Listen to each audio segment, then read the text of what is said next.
Hello student of class 10th।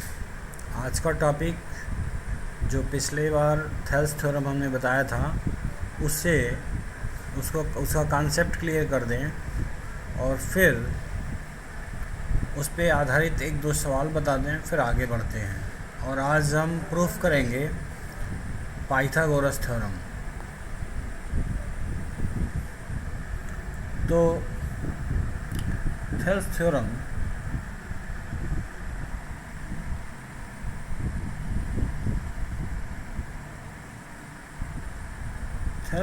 जो है, इसको आसान भाषा में हम ये कहें कि एक ट्रायंगल बनाते हैं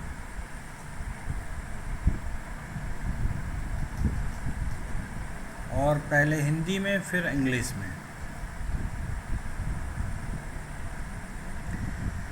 किसी ट्रायंगल के एक भुजा के पैरेलल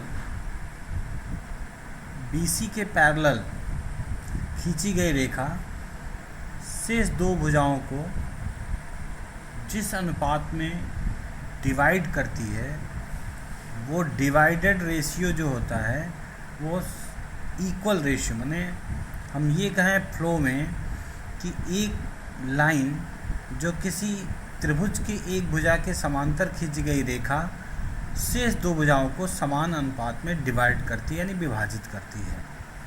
यानी हिंदी में इसका मतलब हुआ AD/BD is equal to AE/C। ये थेल्स थ्योरम है।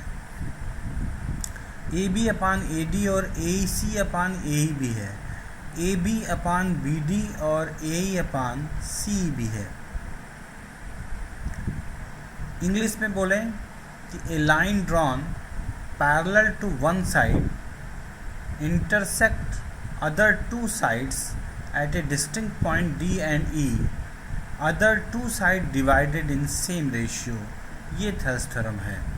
इसका मतलब ये हुआ कि AD/BD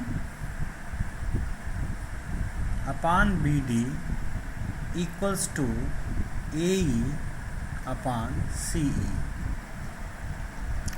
दूसरा इसी का कि अगर AB/AD equals to AC/AE लिखा जा सकता है। इसका चेंज रूप हम ऐसा भी लिख सकते हैं AB/BD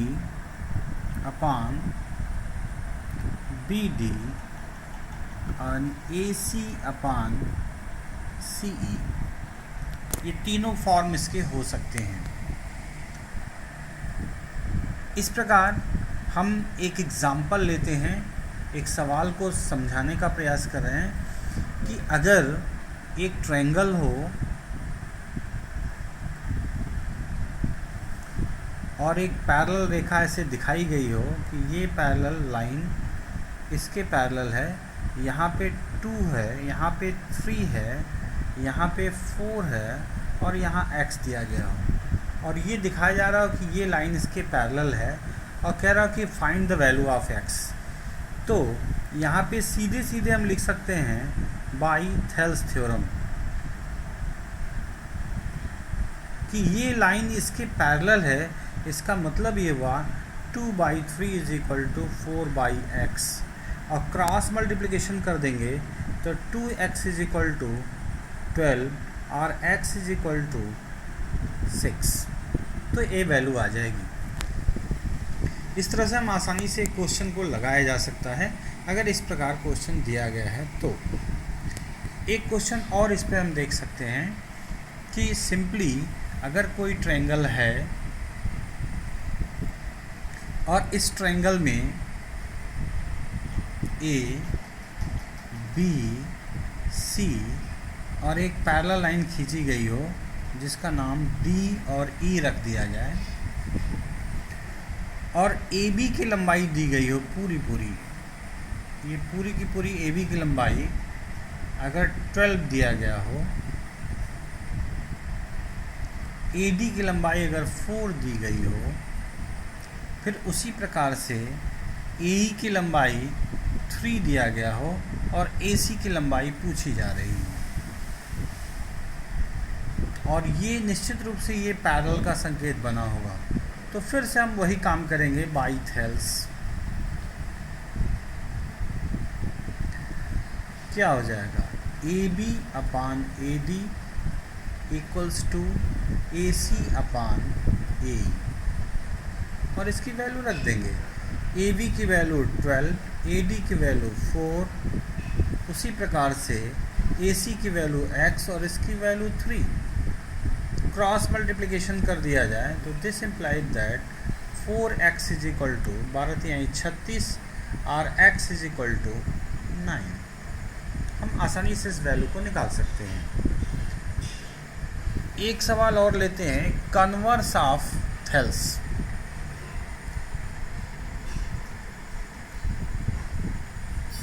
कन्वर्स ऑफ थेल्स, पहले इसको समझ लिया जाए। Converse of Thales theorem,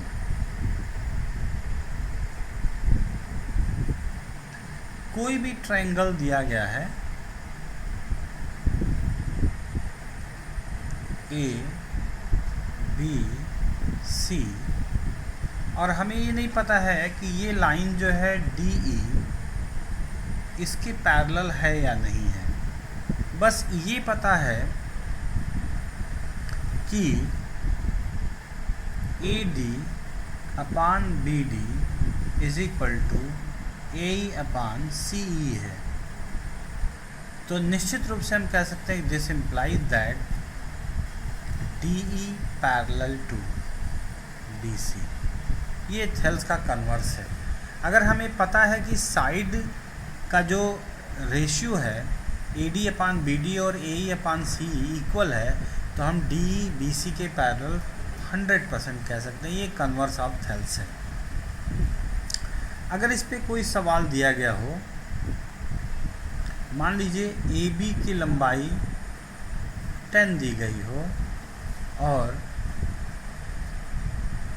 A D की लंबाई 5 दी गई हो, उसी प्रकार ए सी की लंबाई 12 दी गई हो और ए की लंबाई 4 दिया गया हो, तब हम पता लगाने का प्रयास करेंगे कि A B upon A D equals to, ये निकाल लेंगे, ए बी है 10 और ये है 5, तो 2/1 आ गया। उसी प्रकार से ए सी अपान ए ई निकाल लेंगे और ये होगा 12/4, तो यहाँ पे 3/1 आ गया। हम आसानी से कह सकते हैं कि A D upon A D, A B upon A D और A C upon A equal नहीं है, इसलिए हम निश्चित रूप से कह सकते हैं कि this implies that D E not parallel to B C, ये डी जो है बी सी के पैरेलल नहीं हो सकता है। ये बहुत ही इम्पोर्टेंट सवाल है और हम इस थ्योरम का प्रयोग करके आसानी से इन बातों को और इन सवालों को समझ सकते हैं। मैं पुनः हाई स्कूल के सभी विद्यार्थियों से आग्रह करता हूं कि जो भी वीडियो हम लोग इतना मेहनत से बनाते हैं हाई स्कूल के लिए, आप लोग अगर पूरा नहीं देखोगे तो कोई मतलब नहीं इस वीडियो बनाने का। इसलिए सारे विद्यार्थियों को मैं कहता हूं कि वीडियो को अंत तक बने रहें और वीडियो को पूरा देखकर इसका लाभ उठाएं। तभी समझ में आएगा कि इस वीडियो का क्या मतलब है, थेल्स थ्योरम क्या है, कन्वर्स ऑफ थेल्स थ्योरम क्या है। अब मैं जो बोर्ड में आने वाला इस साल सीबीएसई बोर्ड में के लिए बहुत इम्पोर्टेंट है, examination point of view, CBSE exam point of view,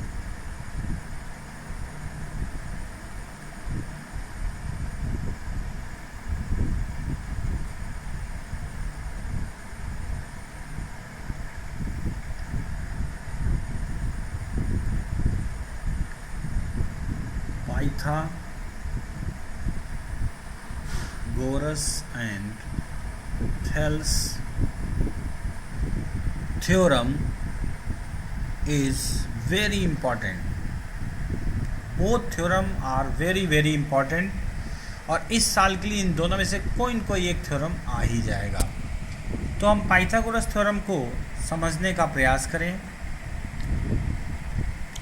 एक ट्रायंगल बनाते हैं एक ट्रायंगल इस प्रकार से,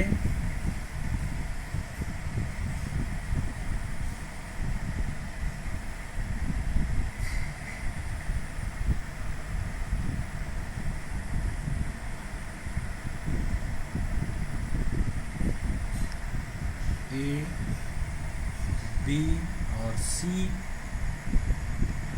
ये 90 डिग्री है। पाइथागोरस थ्योरम है कि in right angle triangle square of hypotenuse is equal to the square of sum of square of other two side, यानी ए बी का स्क्वायर प्लस बी सी का स्क्वायर। ये पाइथागोरस थ्योरम है। Pythagoras theorem की properties हम जान लें। Properties of right angle triangle in sense of Pythagoras, ये बहुत इम्पॉर्टेंट है। अगर कोई राइट एंगल ट्रायंगल बना दिया जाए और इस राइट एंगल से एक परपेंडिकुलर खींचा जाए, इसका नाम उसी प्रकार से ए बी सी और डी। तो हम ये कह सकते हैं पहली बात कि इसको 1 और 2 मान लिया जाए। तो एक सबसे इम्पॉर्टेंट है कि angle 1 plus angle 2 is equal to 90, और साफ साफ इसमें दिख रहा है कि angle 1 plus angle A is equal to also 90। और इसको हम समझने का प्रयास करें तो angle 1 plus angle 2 equals to angle 1 plus angle A लिख सकते हैं, और एंगल 1 और 1 कैंसिल कर सकते हैं, तो angle A is equal to angle 2 निश्चित रूप से होगा। तो ये एंगल देखें, ये एंगल जो है इसके बराबर होता है, और निश्चित रूप से ये जो एंगल होगा इस एंगल के इक्वल होगा। ये बहुत इम्पॉर्टेंट थ्योरम है। थ्योरम क्या है? प्रॉपर्टीज़ है। एक और प्रॉपर्टीज इसी ट्रायंगल से कि ये पहली प्रॉपर्टीज हम कह सकते हैं। दूसरी प्रॉपर्टीज हम ये कह सकते हैं कि ट्रायंगल ए डी बी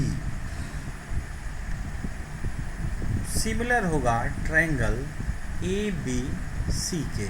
इसी प्रकार से triangle C D B similar होगा ट्रायंगल सी बी ए। हम ए बी सी भी लिख सकते हैं। तीसरी तरह से हम प्रॉपर्टीज़ के रूप में लिख सकते हैं कि ये triangle A D B similar होगा ट्रायंगल सी डी बी के। ये भी आपस में सिमिलर होंगे।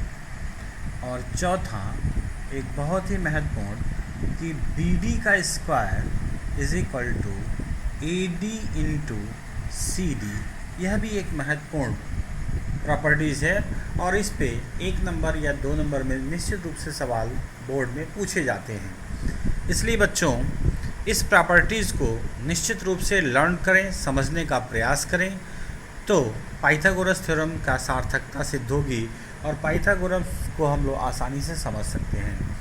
अब मैं पाइथागोरस थ्योरम को सिद्ध करने का प्रयास करता हूँ।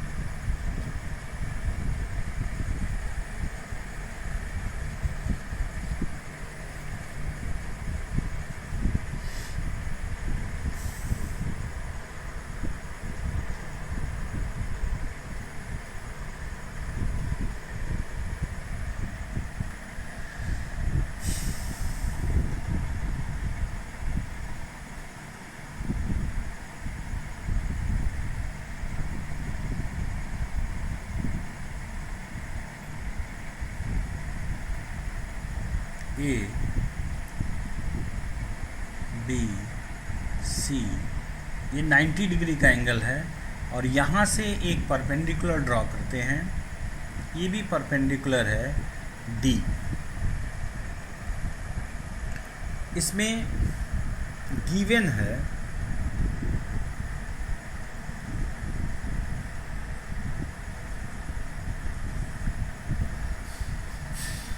Triangle ABC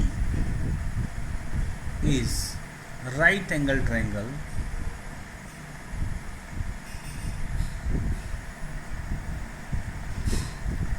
and angle B is equal to 90 degree. To prove, क्या प्रूफ करना हम लोगों को, तो AB का स्क्वायर प्लस BC का square is equal to AC का स्क्वायर, ये प्रूफ करना हम लोगों को। कंस्ट्रक्शन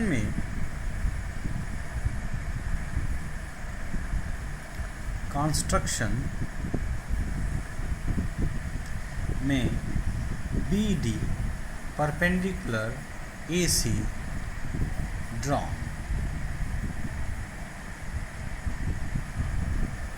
प्रूफ,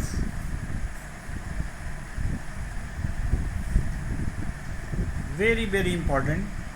जैसा मैं लिख रहा हूँ वैसे ही बच्चे अगर ध्यान दें तो कभी गलती नहीं होगी। सबसे पहले according to the figure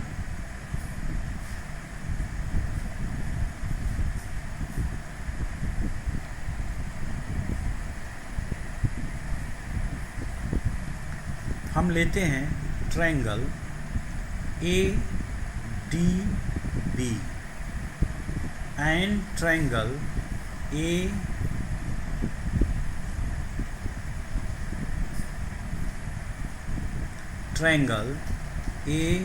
ABC। ध्यान दें, इन ट्रायंगल को लेने के पीछे हमारा तर्क है। देखिए D दूसरे बीच में 90 डिग्री है, तो ABC में बीच में 90 डिग्री है। और सिमिलर ट्रायंगल में हम इस बात का ध्यान रखेंगे, ट्रायंगल लेने का निश्चित रूप से ट्रायंगल का क्रम, ट्रायंगल के एंगलों का क्रम पर ज़्यादा ध्यान देना होगा। इसमें देखें हम लोग कि एंगल ADB और एंगल ABC ये दोनों 90 डिग्री हैं और दोनों में एंगल A कॉमन है, एंगल A कॉमन है।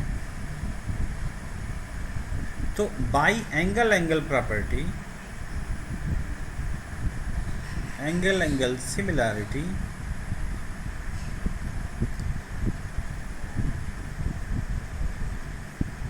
हम कह सकते हैं कि ट्रायंगल ADB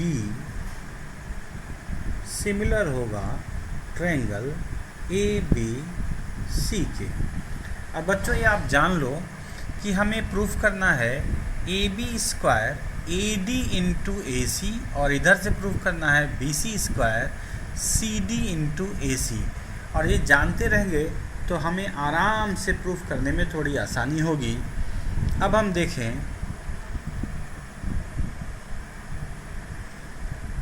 इस ट्रायंगल में हम लोगों ने इनको सिमिलर कर दिया है, तो यहाँ से हम दिखा रहे हैं कि ट्रायंगल ADB को सिमिलर किया हम लोगों ने ट्रायंगल ABC में। तो हम लोगों को चाहिए AB स्क्वायर, तो AB स्क्वायर चाहिए, तो AB हमने पहले लिख लिया। तो देखिए बीच का छोड़ दिया, तो यहाँ भी बीच का छोड़िए तो क्या मिलेगा, AC is equal to AB square तब मिलेगा जब AB यहाँ होना चाहिए। तो दूसरे ट्रायंगल में देखिए AB लगातार है, तो यहाँ लगातार ले लीजिए AD, तो ये हो जाएगा AD। अब तिरछा गुणा कर लीजिए, क्रॉस मल्टीप्लिकेशन करेंगे तो देखिए AB का square is equal to AD into AC मिल जाएगा। ये पहला इक्वेशन हो गया। Again triangle CDB and triangle CBA, फिर से वही काम कि angle CDB equals to angle CBA, ये दोनों 90 हैं और एंगल C इज कॉमन। अब फिर से हम कह सकते हैं कि बाई एंगल सिमिलैरिटी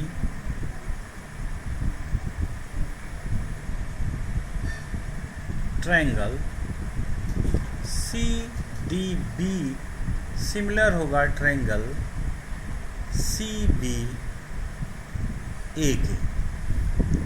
अब फिर यहाँ पर हम एक काम आसानी से कर सकते हैं कि हमको चाहिए बी सी स्क्वायर, तो यहाँ पे हम बी सी ले लेते हैं। तो हम देखो बी सी ले लिए तो बीच में डी छोड़े, यहाँ बी छोड़े तो ए सी मिल जाएगा, सी ए यानी ए सी। फिर हमें यहाँ नीचे बी सी लेना होगा। तो देखिए इस ट्रायंगल में बी सी अगर लेते हैं लगातार, तो यहाँ भी लगातार सी डी ले लेंगे। अब फिर तिरछा गुणा करेंगे हम लोग, तो हमें मिल जाएगा दूसरे के लिए क्या मिल जाएगा, तिरछा गुणा करेंगे तो B C square is equal to C D into A C मिल जाएगा। ये दूसरा इक्वेशन हो गया। और हम लिख देंगे कि एडिंग फर्स्ट प्लस सेकेंड, तो क्या मिल जाएगा, ए बी का स्क्वायर प्लस बी सी का स्क्वायर इज इक्वल टू, पहले में मिल जाएगा ए डी इंटू ए सी और दूसरे में मिल जाएगा सी डी इंटू ए सी। इसमें से अगर हम लोग ए सी कामन ले लें तो मिल जाएगा A D plus C D, और दूसरे स्टेप में ए सी इंटू ए सी होगा बराबर ए सी का स्क्वायर। इस तरह से हम इस थ्योरम को आसानी से प्रूव कर सकते हैं। और very very important theorem for this year examination point of view, CBSE board examination point of view 2020 और 21 में थेल्स और पाइथागोरस में से कोई एक निश्चित रूप से पूछा जाएगा। ये हम निश्चित रूप से 100% कह सकते हैं। और मैं विद्यार्थियों से कहूँगा कि दोनों थ्योरम को याद कर लें, तो आपका इस साल के लिए 4 नंबर तैयार हो जाएगा। Thank you for all of the students.